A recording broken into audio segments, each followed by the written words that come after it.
오늘은 마태복음 강해 8번째 시간에 왔습니다.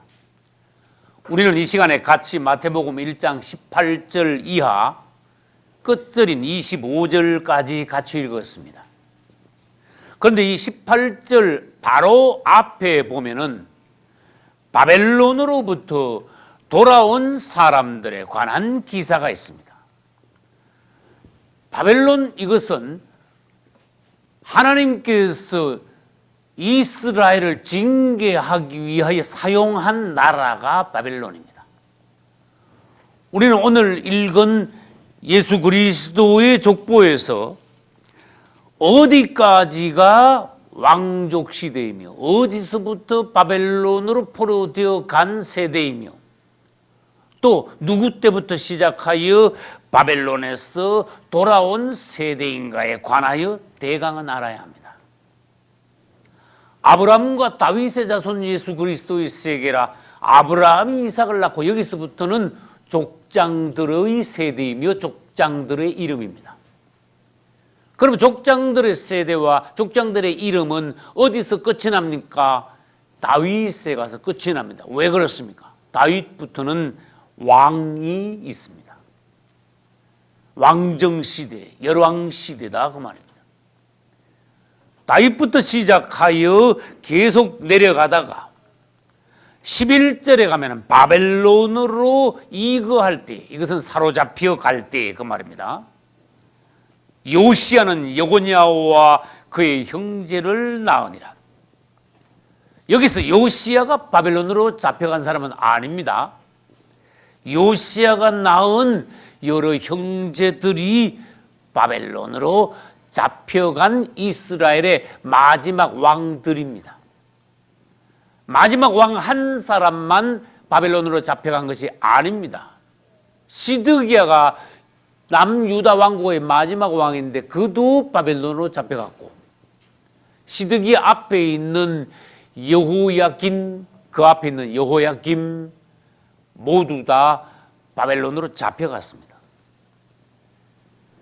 그리고 난 뒤에 12절부터 바벨론으로 이거하고 난 이후에 나온 세대들이 몇 세대가 있고, 13절, 12절 끝과 13절 초반에 보면은 스룹바벨은하고 스룹바벨이 나옵니다. 이 스룹바벨은 유명한 사람입니다. 왜냐? 두 번째 성전을 건축한 하나님의 종이요, 이스라엘 다윗의 후손인 왕족이기 때문에 유명한 사람 스룹바벨입니다. 그가 지은 성전도 그의 이름을 따서 제2차 성전 스룹바벨 성전이라고 합니다. 다시 말합니다. 스룹바벨부터 시작하여 바벨론으로부터 이스라엘로 돌아온 사람들의 세대입니다.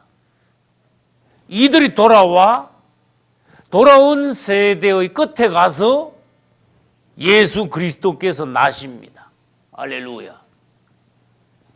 내가 무엇을 지금 설명하려고 이 말을 하는지 여러분 잘 들으셔야 합니다. 그리고 주님께서는, 예수 그리스도께서 나시기 전에 아들을 낳으니 이름을 예수라 하라 하고 우리 주님의 이름을 나시기 전에 미리 정해 주셨습니다. 그리고 예수님의 육신의 아버지와 어머니인 요셉과 마리아는 예수님을 낳을 때까지 부부이지만은 서로 동침치 아니하였다고 성경에서 말씀하셨습니다. 이제 우리는 1번으로 돌아가서 바벨론으로부터 이스라엘로 돌아온 사람들에 관한 하나님의 교훈은 무엇인가? 여기서 우리는 무엇을 보아야 하는가?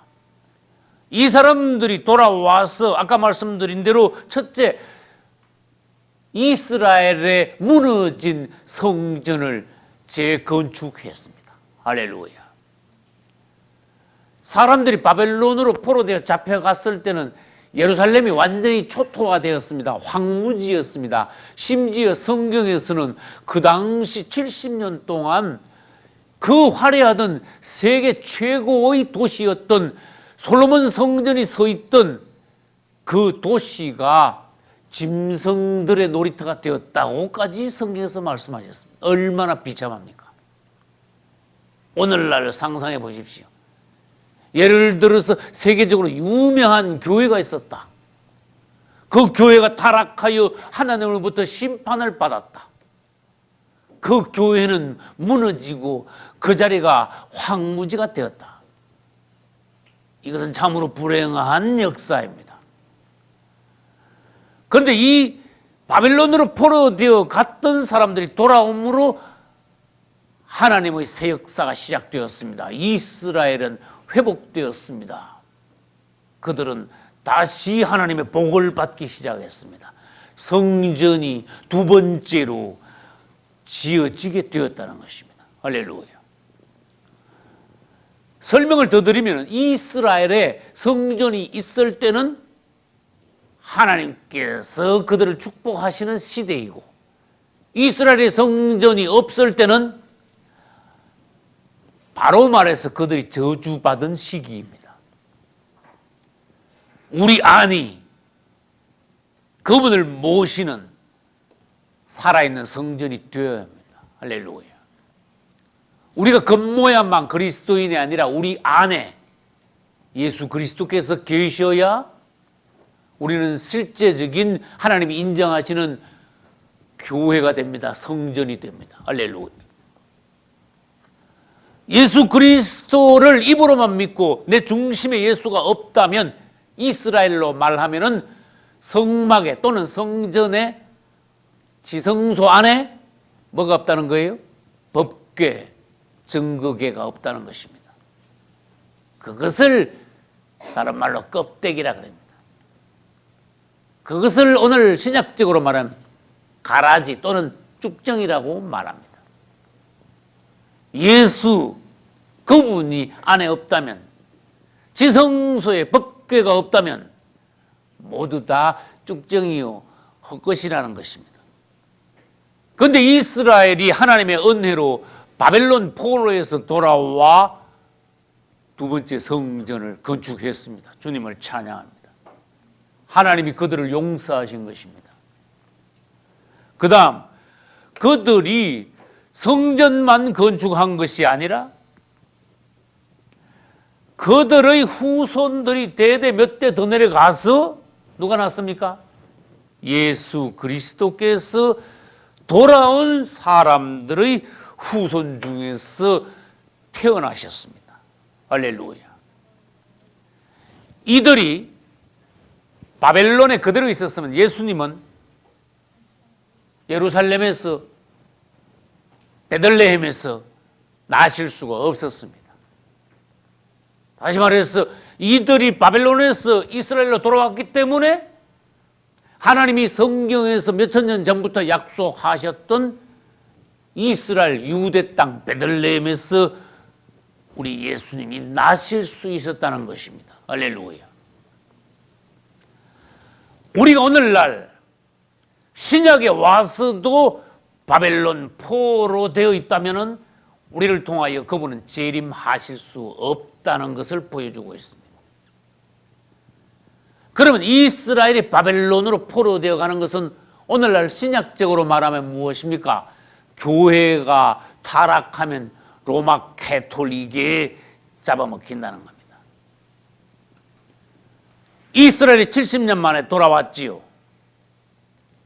우리 기독교도 1000년 만에 로마 캐톨릭으로부터 종교 개혁하여 500년 전에 마르틴 루터를 중심으로 회복되었습니다. 할렐루야. 여러분, 역사가 얼마나 정확합니까? 그분의 말씀이 얼마나 정확합니까? 전도서 1장 9절 해 아래 새 것이 없나니 이전에 있었던 일이 장차 다시 있을 것이라. 그래서 우리는 성경을 자세히 본다면 하나님께서 과거의 특별한 사건들을 통하여 지금 현재와 앞으로 일어날 일들을 암시하고 계시하고 예고하고 경고까지 하고 계신다는 것을 알아야 합니다. 할렐루야. 다시 말합니다. 이스라엘이 바벨론에서 돌아왔지요. 기독교는 로마 캐톨릭에서 나왔습니다. 돌아왔습니다. 종교개혁하여 회복이 되었습니다. 할렐루야. 이스라엘이 돌아와서 이들이 성전을 재건축했죠.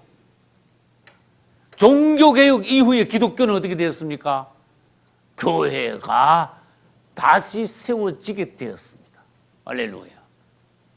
이것은 이스라엘이 돌아와가지고 성전 재건한 것과 오늘날 종교개혁한 것을 비교해 보라는 뜻입니다. 그럼 무엇을 먼저 비교할까요?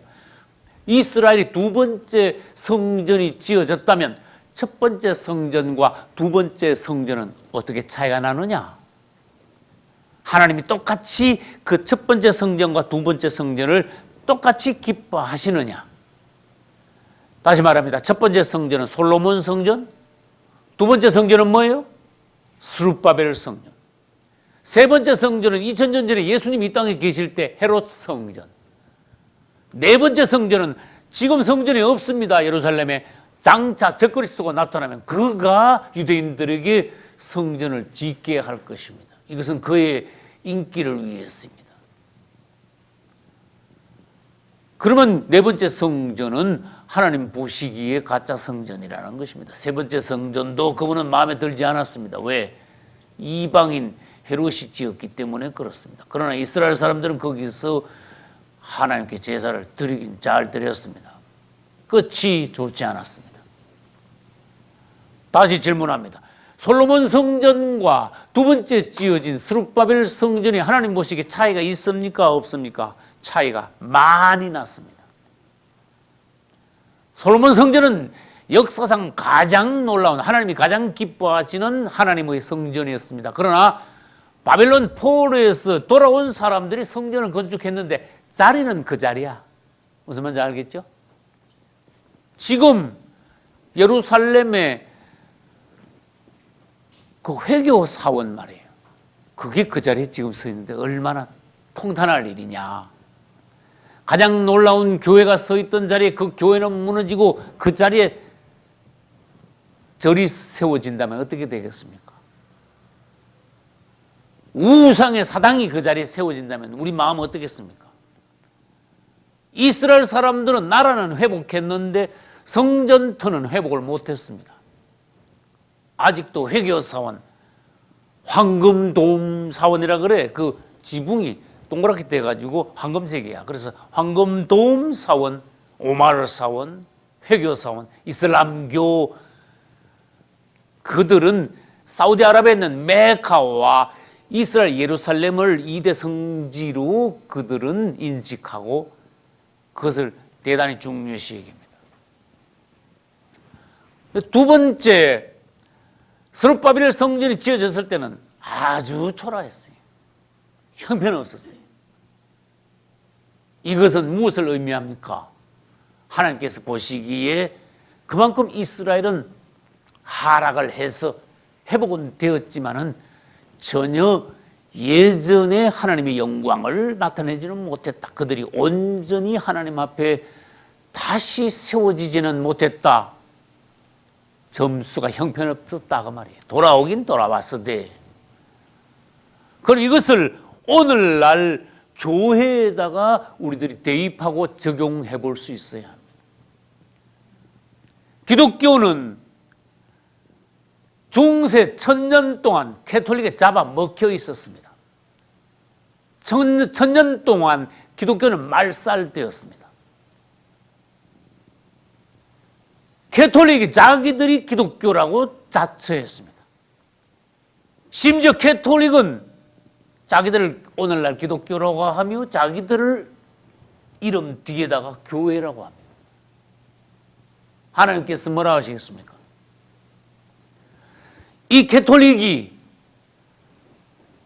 기독교인 중에 기술도 좋아 거듭난 그리스도인들만 골라 뽑아내가지고 주로 화형을 시키는데 6천만 명 이상을 죽였어요.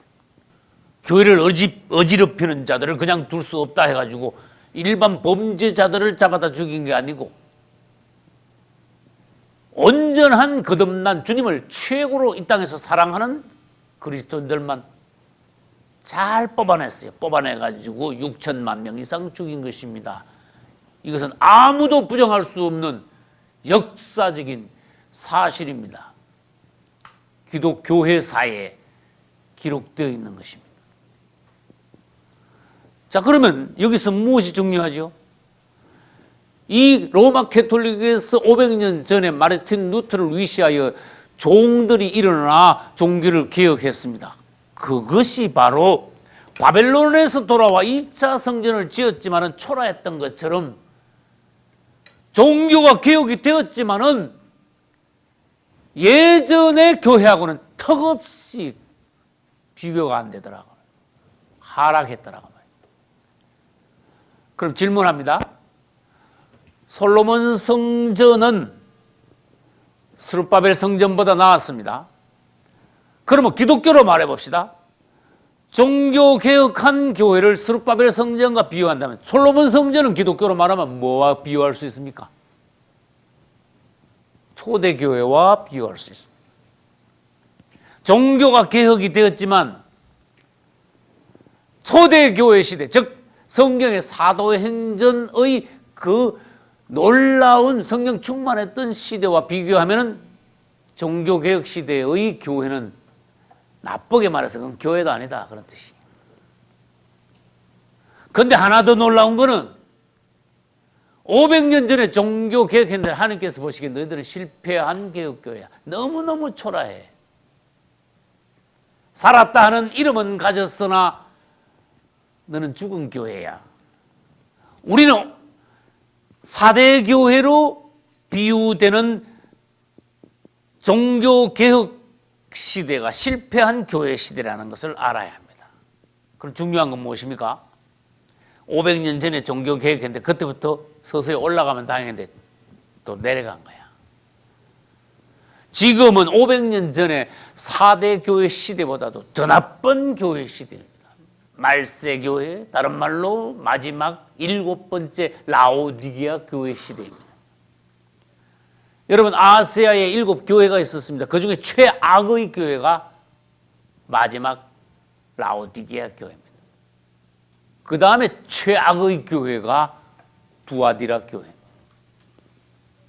두아디라 교회가 바로 아까 말한 1000년 동안 기독교를 장악한 로마 캐톨릭 교회 시대, 중세 암흑 시대였다는 것입니다. 다시 말합니다. 바벨론에서 사람들이 돌아와 성전 건축하고 예수님이 그들을 통하여 나실 수 있었다면 이제는 로마 캐톨릭에서 완전히 나와 초대교회를 거의 회복한 사람들을 통하여 오늘날 교회가 세워지며 그들을 통하여 예수님께서 이번에는 재림하실 수 있다는 것입니다. 할렐루야. 그래서 여러분들이 잘 아시는 계시록 18장 4절 내 백성아 거기서 나오라. 나오는 건 돌아오는 것과 같은 거예요.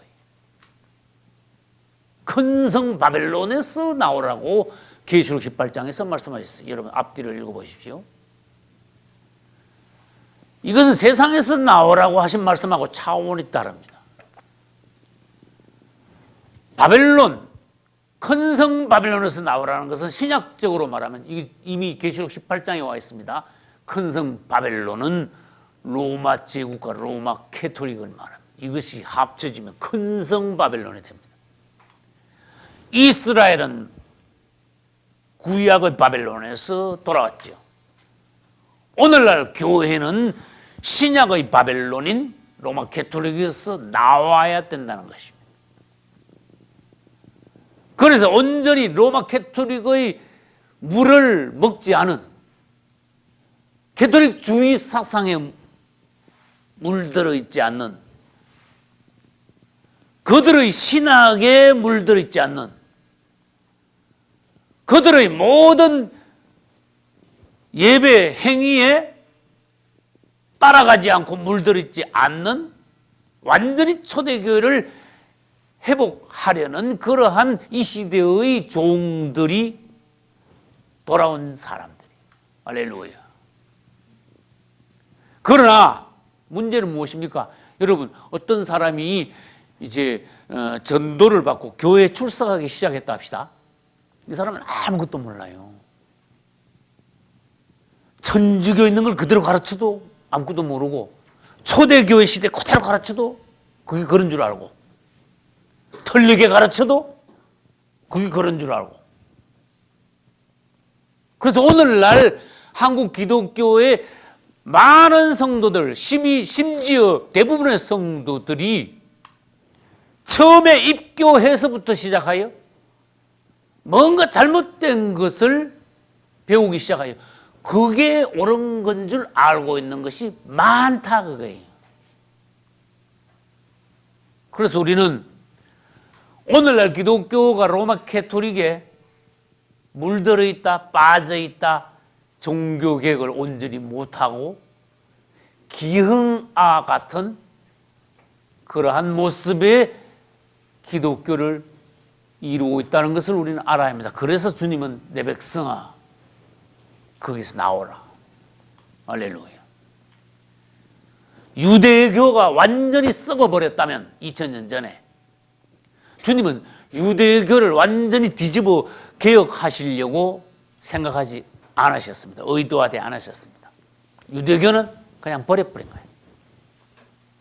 이 하나님의 중심을 아셔야 합니다. 그들은 너무 굳어 있었어. 너무 변질되었어. 하나님이 찔러도 꿈쩍도 안 하는 독한 자들이 되었어. 공산주의 이상이 되었어. 그러니까 주님은 그들을 버리시고, 다만 유대교 안에 있는 몇 명 안 되는 하나님이 기뻐하시는 종들만 그냥 그들만 쏙 빼내온 거예요. 할렐루야. 유대교 안에 있다가 나온 자들이 성경에 이름이 몇 명 있습니다. 세례 요한. 할렐루야. 그 당연히 세례 요한의 아버지인 사가랴와 어머니인 엘리사벳. 그 다음에 주님을 밤에 바리새인이면서 밤에 가만히 찾아온 사람 누구예요? 그건 유대교에 빠져 있는 사람이 아니에요. 주님을 벌써 보았어요, 그 사람은. 그렇기 때문에 밤에 가만히 찾아왔어요. 낮에 공공연히 찾아가면은 바리새인들이 위협을 했습니다. 너들 유대교에서 출교시킨다? 유대교에서 내쫓으면 어떻게 되는 줄 알아요? 누가 때려 죽여도 호소할 데가 없는 그런 지경이 된다고. 오늘날 목사들이, 예를 들어서 장로교 목사인데 장로교 규칙대로 하지 않고 성경이 어떠냐 하면서 성경대로 하다가는 당신, 우리 장로교 목사들이 다 이렇게 하는데 당신 혼자 독불 장군 같이 당신 장로교에서 제명이야. 그러면 겁을 내는 목사들이 많은 거예요. 여러분, 장로교를 따라가고 감리교를, 성결교를 따라가는 게 아니라 우리는 교단 의식을 내려놓고 교단의 어떤 헌법이나 장정을 내려놓고 규칙을 내려놓고 성경으로 완전히 돌아와야 돼. 할렐루야. 니고데모는 밤에 주님을 가만히 찾아오므로 유대교에서 나와 구원받은 하나님의 사람이 되었습니다. 할렐루야. 오늘날 주님이 원하시는 것이 무엇입니까? 오늘날 이미 2000년 전에 유대교와 같이 기독교를 완전히 개혁하기는 틀렸다. 내 말이 과합니까? 2000년 전에 유대교가 해 아래 새 것이 없나니 오늘날 기독교의 모습하고 똑같아져 버렸어요. 그래서 오늘날 기독교는 2000년 전에 유대교와 같이 주님 앞에 점점 쓰임받지 못하고 있습니다. 가망이 없게 되었습니다. 그럼 내가 지어낸 말이냐? 성경을 보십시오. 라오디게아 교회가 어떠한지 여러분 계시록 3장 끝부분 라오디게아 교회에 대해서 한 줄 한 줄 잠깐만 읽어보세요. 도대체 얼마나 타락하고 하나님께서 얼마나 통탄하는 교회의 상황이 되었느냐. 그리고 오늘날 실제로 눈을 들어 각 교회를 보십시오. 주님이 오시는 날 과연 남의 나라는 놔두고 한국에 있는 기독교인 중에 반이 휴거 될 줄 아십니까? 어림도 없습니다. 절대로 반이 휴거 못 됩니다. 주의 종들이라고 하는 자들이 반이 주님 앞에 나가서 칭찬 들을 줄 압니까? 더 큰 심판을 받습니다. 주의 종들이라는 자들이. 한국 기독교가 이처럼 하락하고 타락한 것은, 캐톨릭에 빠지고 물든 것은 1차적으로 목사들이 책임을 져야 됩니다. 반드시 주님 앞에 목사들이 먼저 심판받을 것입니다. 우리는 하나님이 기회를 조금 더 주셨을 때 정신 바짝 차려야 합니다. 온전히 로마 캐톨릭으로부터, 로마 캐톨릭 안에는 이단적인 교리와 사상과 행습들이, 절기들이, 용어들이 너무너무 많아요. 그러기 세포에 쪄들어 기독교가 조금 계속 캐톨릭에서 먹이는 누룩을 계속 먹다 보니까 그게 입맛에 맞았던, 그 사상이 배인 거야. 성경을 갖다 대놓고 그건 틀렸습니다, 이렇게 됩니다 말하면은 바로 말하는 사람이 이단되기 쉬워. 그래 돼 버렸어요. 그러나 하나님께서는 유대교에서 수많은 종들을 뽑아내지 않았습니다. 몇몇 종들을 뽑아내요. 그분의 새 역사를 이루셨습니다. 신약을 열게 하셨습니다. 할렐루야. 여러분, 우리는 로마 캐톨릭 주의에서 완전히 나와야 됩니다. 초대교를 회복해야 합니다. 그들을 통하여서 교회는 완전히 설 것이요, 예수님은 그들을 통하여서 다시 오실 수 있는 것입니다. 할렐루야. 그리고 이제 본론으로 들어갑니다. 18절에는 예수 그리스도의 나심은 이러하니라. 여러분, 구약을 읽다가 전에도 말씀드렸죠. 신약에 와서 예수라는 단어, 예수라는 이름이 나올 때 얼마나 그 이름이 아름다운지 아십니까? 얼마나 놀라운 이름인지, 반가운 이름인지. 할렐루야. 구약에는 예수라는 이름이 안 나와요. 아무리 읽어도. 신약보다 무려 분량이 3배나 되는 구약을 아무리 반복해서 읽어도 예수라는 이름이 없다가 마태복음 1장에 들어오면 예수라는 이름이 나올 때 우리는 참 기뻐야 됩니다. 목마른 사슴이 신의 물을 만난 듯이 너무너무 그리워하던 사람을 다시 만난 것처럼 우리 안에 기쁨이 있어야 합니다. 그가 살아있는 기독교인입니다. 할렐루야. 예수 그리스도의 나심에 관하여 18절 이하에서 이제 말씀하십니다. 보겠습니다. 예수 그리스도의 나심은 이러하니라. 그 모친 마리아가 요셉과 정혼하고, 이건 약혼한 겁니다, 동거하기 전에 성령으로 잉태된 것이 나타났다. 첫째, 성령으로 잉태되었답니다. 20절에 가서도 20절 끝에 저에게 잉태된 자는 성령으로 된 것이라. 할렐루야. 성령으로 잉태되었다는 말씀을 18절, 20절 2번 말씀하십니다. 여러분, 사람이 태어나기 위해서는 남자와 여자가 결혼을 해야 결혼하는 가운데서 부부 사이에서 사람이 잉태됩니다. 더 정확하게 의학적으로 말하면, 생략적으로 말하면은 남자의 정자와 여자의 난자가 만나 하나님의 역사, 생명의 역사 가운데 놀라운 사건이 벌어집니다. 천지가 개벽하듯이 한 생명이 잉태되는 것입니다. 주님을 찬양합니다. 생명은 신비한 것입니다. 여러분, 사람이 자꾸 나고 짐승들도 자꾸 태어나니까 나는갑다 그러지요. 생명의 탄생이라는 것은 하나님의 능력이요, 그분의 신비요, 생각할수록 놀라운 일인 것입니다. 근데 남자와 여자가 결혼하여 생명이 태어난 거, 이건 놀라운 일인데, 우리 예수님의 태어나심은 유일무이한 거예요. 남자와 여자가 결혼하여 그 두 사람 사이에서 주님이 잉태되신 것이 아닙니다. 성령으로 잉태되셨다. 이 말은 무엇입니까? 남자 없이 여자에게 바로 잉태되셨다. 하나님의 성령의 능력이 마리아의 태 안으로 바로 들어가셨다. 질문합니다. 그분은 그냥 나시면 될 텐데 그 왜 남자를 빼고 여자 태만 빌려가지고 여자 태를 통하여서 성령으로 잉태되어 나셨습니까? 이렇게 물어봐 줘야 돼. 요셉은 얼마나 무한합니까? 장가를 들었는데 자기 사이에서 예수님이 안 나오고 부부 사이에서 자기는 빼놓고 약혼했는데 약혼녀가 나하고 동침하기 전에 아기를 가졌어요. 그분이 하나님의 아들이라고 합니다. 끊으려 했지만 요셉은 의로운 사람이라 천사를 통하여 하나님이 말씀하신 것을 그대로 순종했습니다. 요셉은 착한 사람이었습니다. 그냥 데려오라. 그럼 배부른 약혼녀를 그냥 자기 집에 데려온 거예요.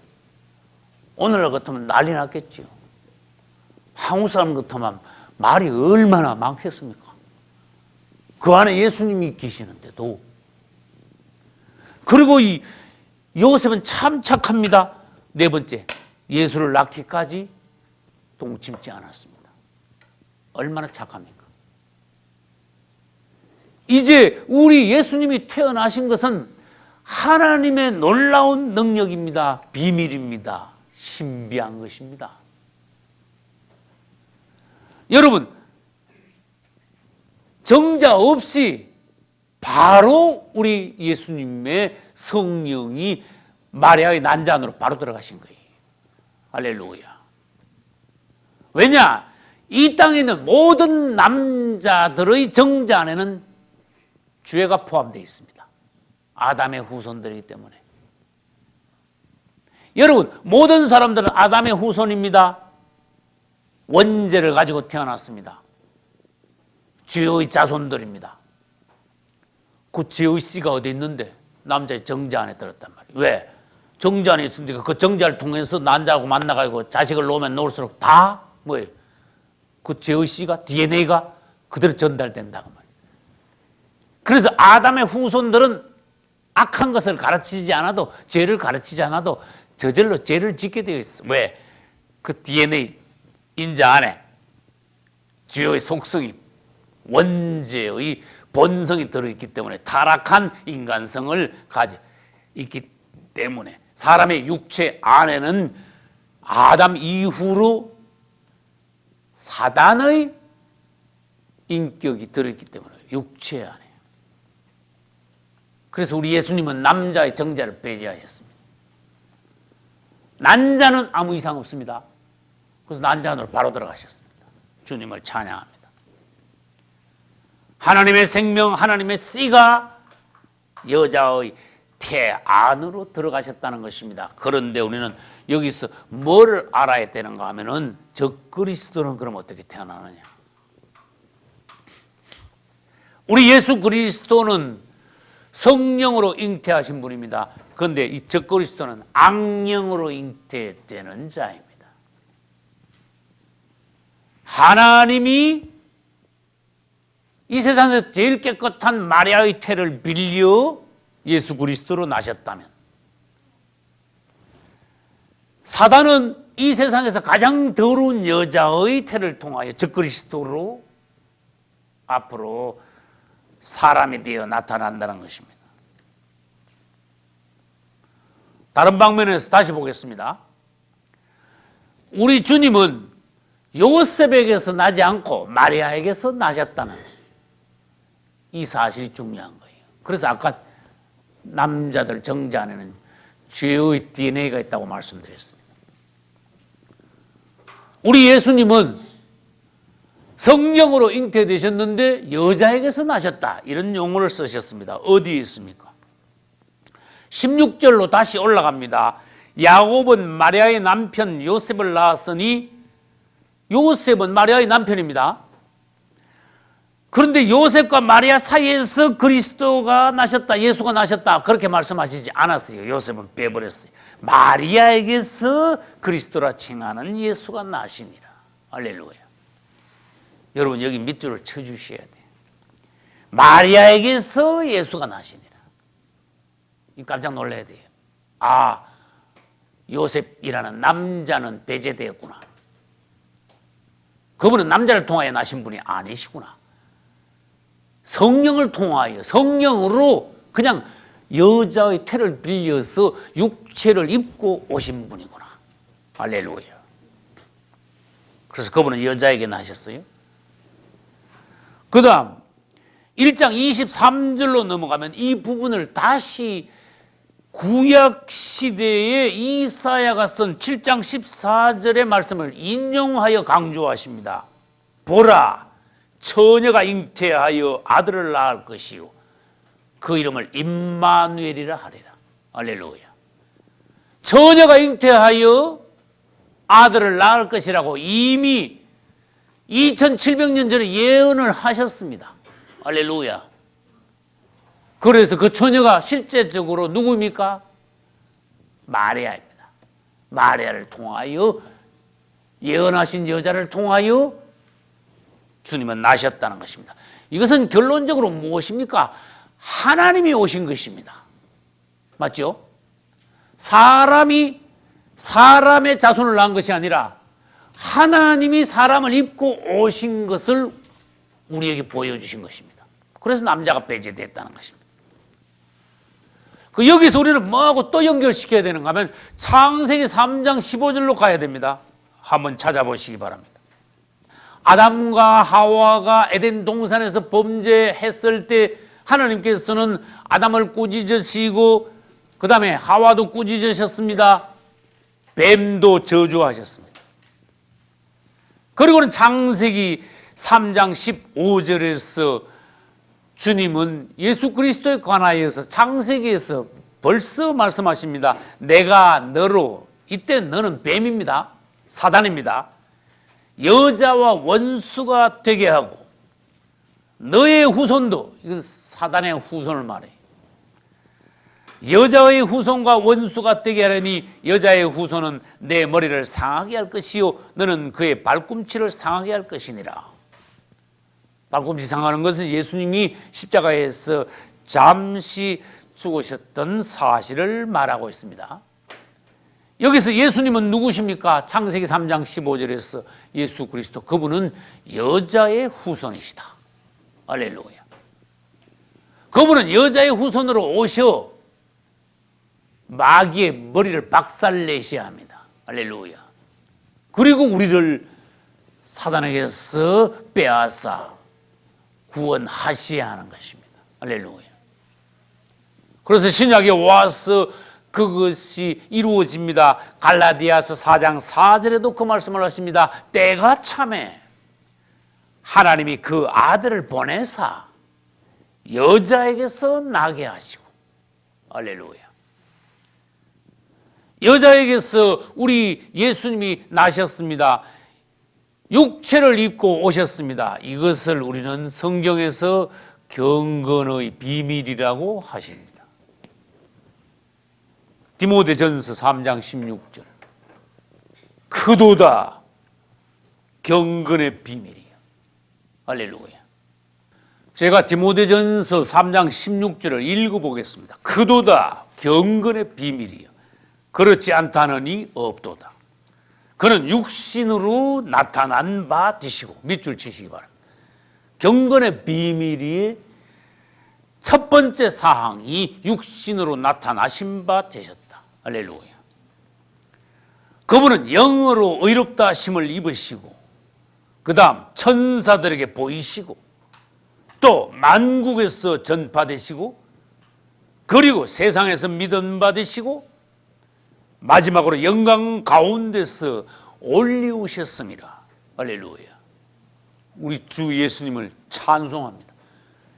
이 디모데전서 3장 16절 안에 우리 예수님의 시종이 기록되어 있습니다. 이것은 계속해서 묵상해야 될 놀라운 말씀입니다. 우리 주님은 경건의 비밀에 속하신 분입니다. 그러나 아까 말씀드렸죠. 적그리스도는 사람 되어 오기는 오되 하나님이 허락하시지 않은 것입니다. 사단이 적그리스도로 사람을 입고 오는 것은 예수님과 반대입니다. 그것을 불법의 비밀이라고 데살로니가 후서 2장 7절에서 주님이 말씀하셨습니다.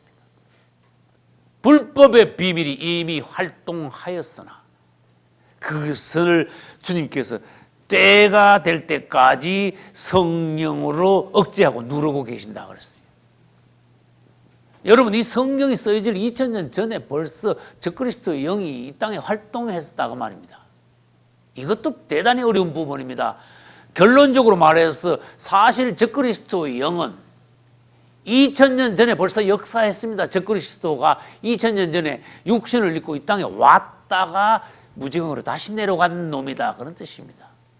곧 있으면 이 적그리스도가 무지경으로부터 다시 올라와 마지막 한일의 후 3년 반과 전 3년 반 동안에 그가 땅에서 역사하다가 주님께 붙잡혀 불못으로 들어가게 된다는 것입니다.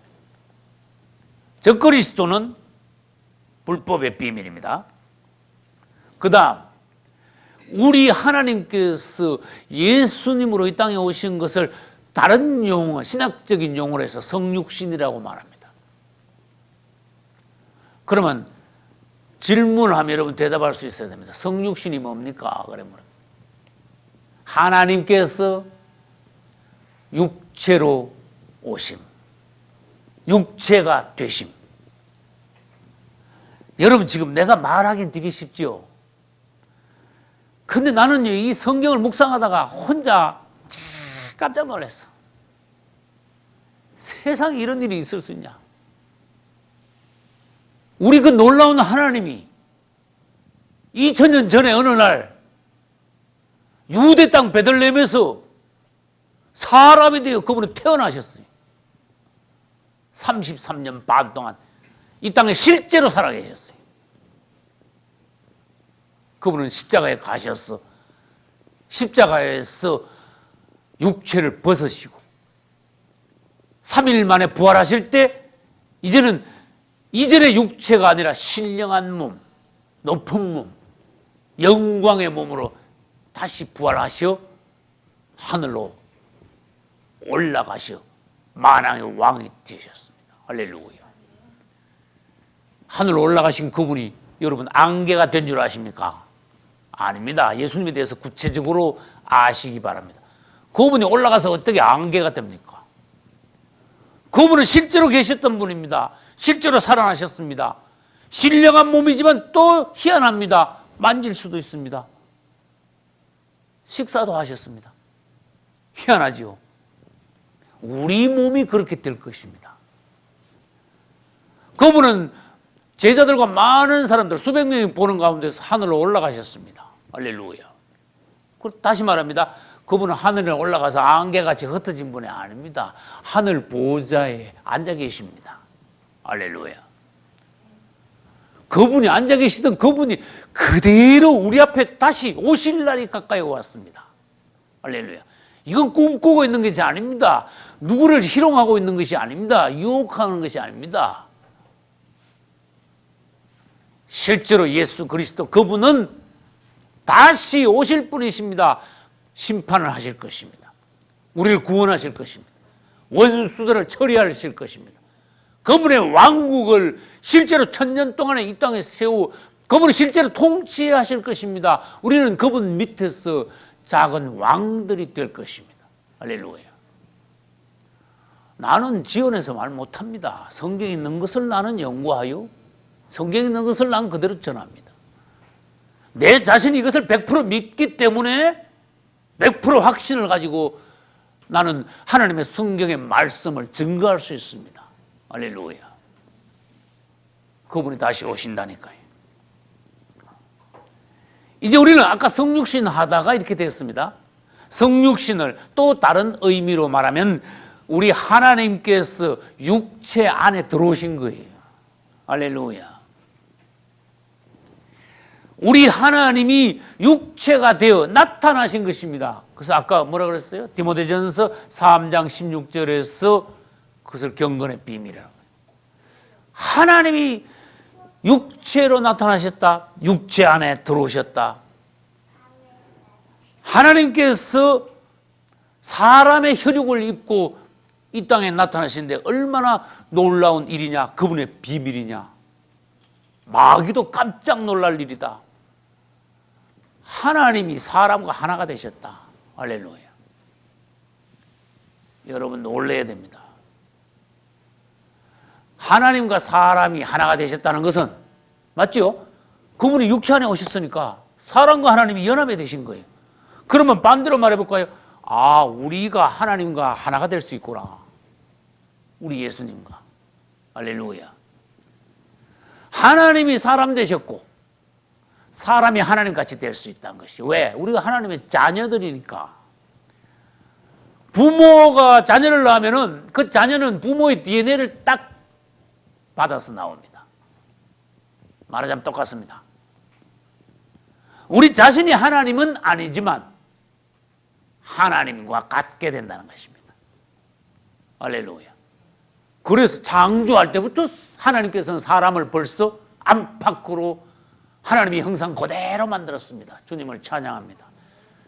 우리가 사람을 만들 때 하나님께서 만든 사람은 하나님의 형상과 하나님의 모양을 닮았습니다. 그것은 안팎으로 사람은 하나님과 똑같다는 것입니다.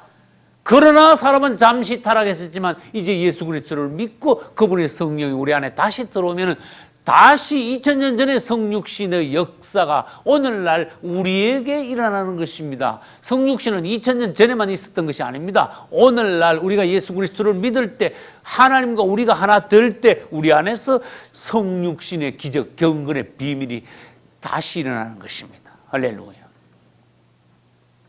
하나님께서는 이전에는 하나님 자신 안에서 영 안에서 일하셨습니다. 역사하셨습니다. 그런데 그분은 어느 날 사람 속에 들어오셔가지고 사람 속에서 역사하시기 시작했어요. 이것도 깜짝 놀라야 돼요. 우리 예수님 그분을 자세히 살펴보십시오. 우리는 그분을 만분의 1도 모릅니다만은 그분은 육체의 사람이 있는데 그분 안에 그대로 하나님이 들어오셔가지고 예수 그리스도 그분은 하나님이 사람 된 완벽한 모델을 우리에게 3년 반 동안 보여주셨습니다. 사람이라면 하나님과 연합하여 이렇게 되어야 된다. 할렐루야. 오늘날 우리는 그렇지 못하지요. 생각으로 말로 행동으로 계속 범죄하지요. 그러나 예수 그리스도 그분은 사람의 완벽한 모델을 보여주셨습니다. 그것을 오늘날 다른 용어로 말해서 성육신의 원칙이라고 말합니다. 성육신의 원칙은 무엇입니까? 하나님이 우리 안에 오셔서 그분이 그대로 일하시게, 역사하시게. 나의 타락한 옛사람은 완전히 죽어지고 없어지고 깨뜨려지고 끝장나고 주님이 내 안에 오심으로 2000년 전에 예수님처럼 오늘날 우리가 하나님의 일을 하나님이 되는 거예요. 작은 하나님이 우리 안에서 마음껏 일하실 수 있도록 역사하시는 거예요. 그분이 왕이 되는 거예요. 그분이 운전수가 되는 거예요. 나는 아무것도 아닌 게 되는 거예요. 그래서 갈라디아서 2장 20절에 이제는 내가 아니요. 할렐루야. 처음 읽어가지고는 이게 팍 오지 않습니다. 이제는 내가 아니다. 그 말은 뭐야? 이제 난 끝났다. 맞죠? 이제 난 끝났구나. 끝났으면 그게 억울한 겁니까? 죽은 겁니까? 아니지요.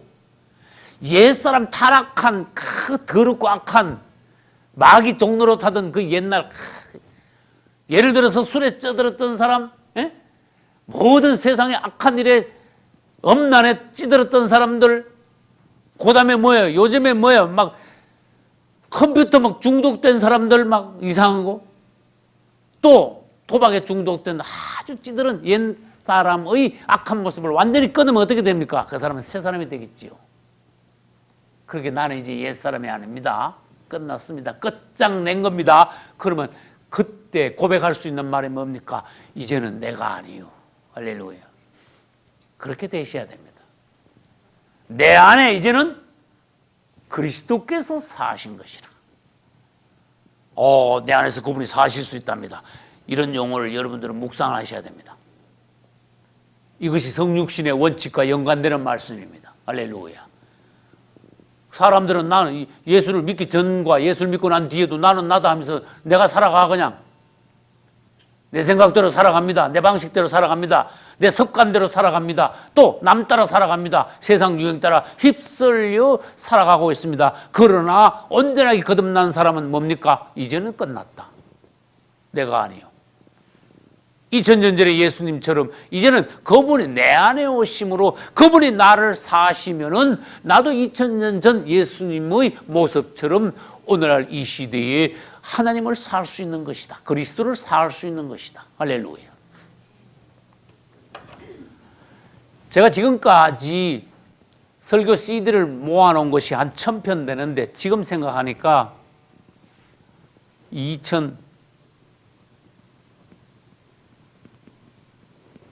2004년에 내가 그리스도를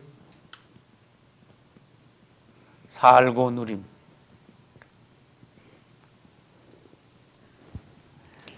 이런 제목의 설교를 제가 여기서 했어요. 벌써 8년 됐네. 내가 설교한 중에 오늘날까지 남아. 참, 그 설교할 때 주님이 종을 축복하셨다. 참, 설교가 오늘날 우리가 어떻게 내 자신이 끝나고 주님을 우리가 살고 그분을 누릴 수 있는가. 이건 8년 전에 한 설교지만 최고의 경지. 그 전에 한 주 전에 뭘 했는가 하면 요거 설교할 때 그리스도와 결혼함. 결혼해야 사는 거 아닙니까? 어떤 여자가 어떤 남자하고 결혼하면 같이 살고 남편을 누리는 거예요. 남편으로부터 오는 모든 사랑과 모든 축복의 누림을 남편과 똑같이 누리는 거예요. 할렐루야. 그래서 부부라는 겁니다. 결혼하면 남편은 침대에서 자고 아내는 부엌에서 자는 거 아닙니다. 똑같이 누립니다. 같은 상에서 같이 먹습니다. 좋은 집을 지어 놓으면 신부를 위하여 신랑은 좋은 것을 최고로 정성껏 예비합니다. 그리고 신부와 같이 누립니다. 우리 예수님이 우리의 신랑입니다. 우리는 그분과 같이 누릴 것입니다. 그런데 천국을 누리려 하지 말고 신랑 예수님 그분 자신을 누리려고 해야 됩니다. 할렐루야. 천국에 가면 천국이 보물덩어리니까 좋아하지 말고 천국에 가면 예수님이 계시기 때문에 내가 천국에 간다고, 우리 신랑이 거기 계시기 때문에 간다고 우리는 말해야 됩니다. 할렐루야. 우리 주님은 육체 안에 나셨습니다. 하나님을 사셨습니다. 오늘날 우리도 주님이 우리 안에 오셔서 이제는 내가 아니요 그분이 나를 통해서 이제는 또다시 사셔야 합니다. 할렐루야. 그리스도를 살고 누립니다. 우리 하나님께서는 축복의 하나님입니다. 요셉에게 아들을 낳으리니 이름을 예수라 하라. 난 이 말씀이요 수십 년 전부터 읽을 때마다 그렇게 읽기 좋더라고. 아주 멋있더라고. 상쾌하더라고. 그 대목이. 아들을 낳으리니 이름을 예수라 하라. 참 얼마나 멋있습니까? 예수. 우리에게 주신 이름. 놀라운 이름. 예수. 여러분 입으로, 우리 낮은 입으로 그분의 그 이 놀라운 이름을 부를 수 있다는 것, 우리에게 주어 주신 이름 예수. 예수라고 불러라. 예수. 얼마나 놀라운 이름인지 상상이나 하느냐? 온 우주에서 가장 높은 이름 예수. 부르기만 해도 구원받는, 누구든지 주의 이름을 부르는 자는 구원을 얻으리라. 예수. 영접하는 자, 곧 그 이름을 믿는 자들에게는 하나님의 자녀가 되는 권세를 주셨나니. 그 이름 예수. 마귀가 가장 두려워하는, 그 이름을 듣기만 해도 마귀가 깜짝 놀라고 벌벌 떨고 결국은 마귀가 도망가는 그 이름 예수. 구원을 위하여 인류에게 유일하게 주신 이름 예수. 다른 이름 다 필요 없습니다. 어떤 이름도 구원하고 상관없습니다. 믿습니까? 이걸 똑바로 알아야 됩니다. 그런데 현실적으로 말합시다. 이 땅에 예수 이름 외에 높아진 이름이 있습니까? 없습니까? 어떤 사람들이 예수 이름 관심도 없잖아. 안 알아주잖아. 높이지 않잖아. 그분의 이름 앞에 무릎을 꿇지 않잖아요. 그분을 주로 인정하지 않잖아요. 나는 그분의 종입니다. 할렐루야. 우리 예수 그리스도 그분이 바로 하나님이 우리에게 주신 마음껏 누릴 수 있는 예수라는 이름 안에는 모든 것이 다 포함되어 있는 그런 이름이요, 그런 분으로 우리에게 주어 주셨습니다. 예수라 하라. 구원뿐만 아닙니다. 내가 여러분 예수란 이름 안에 들어가서 발견한 놀라운 모든 것, 누린 모든 것, 받은 기쁨, 천국의 놀라운 광경, 이런 것을 예수 안에서 발견하는 것을 다 말할 수 있으면 좋겠습니다. 도저히 다 말 못합니다. 예수. 이제 우리는 주 예수 이름이 무엇인가 알아야 됩니다. 부르기만 해도 구원받는 여호수아와 같은 이름입니다. 여호와는 구원이시오. 예수. 그런 뜻이야. 다른 말로 간단히 말하면 여호와 구원. 나는 이 예수의 이름을 성경에서 연구해 보니까 예수 이꼬르 여호와 플러스 알파더라고. 아, 예수님은 구약의 여호와의 플러스 알파로 오신 분이다. 할렐루야. 뭔가 구약의 여호와에 더해지신 분이 우리 예수님은. 골로새 3장 17절에는 너희가 무엇을 하든지 그리스도인이라면 말에나 일에나 다 주 예수 이름으로 하라. 할렐루야. 다 사람 이름, 다른 이름으로 하지 마라. 무엇을 하든지 다 예수 이름으로 하라. 할렐루야. 질문합니다. 오늘날 기독교 안에서 무엇을 하든지 말이나 일이나 다 예수 이름으로 합니까? 아니요. 예수 이름이 많이 없어졌습니다. 누구든지 주의 이름을 부르는 자는 구원을 얻으려 했는데 주 예수 이름 부르는 기독교인들이 심하게 말하면 거의 없습니다. 주 예수요. 따라서 주 예수요. 예수 이름이 사람의 입으로 부를 수 있는 가장 놀라운, 가장 높은, 가장 귀한 축복 이름인 것을 알기는 압니까? 이건 돈으로 따질 수 없는 것입니다. 예수 이름 안에 하늘에 있는 모든 것이 다 포함되어 있기 때문에. 예수 이름 부르라 그러면 주 예수에 부르면 되는데 자꾸 주여, 자꾸 딴 이름을, 성부와 성자와 성령의 이름으로 뭘 자꾸 해. 하나님 앞에 한번 가볼까요? 성부, 성자, 성령 이름이 맞는지, 예수 이름으로 뭘 해야 맞는지 하나님 앞에 한번 가볼까요? 각자 자기 자신이 한 것을 책임지고 성경을 분명히 알고 행해야 됩니다. 우리는 성경을 바로 알고 용기를 가지고 성경을 정확하게 전해야 합니다. 할렐루야.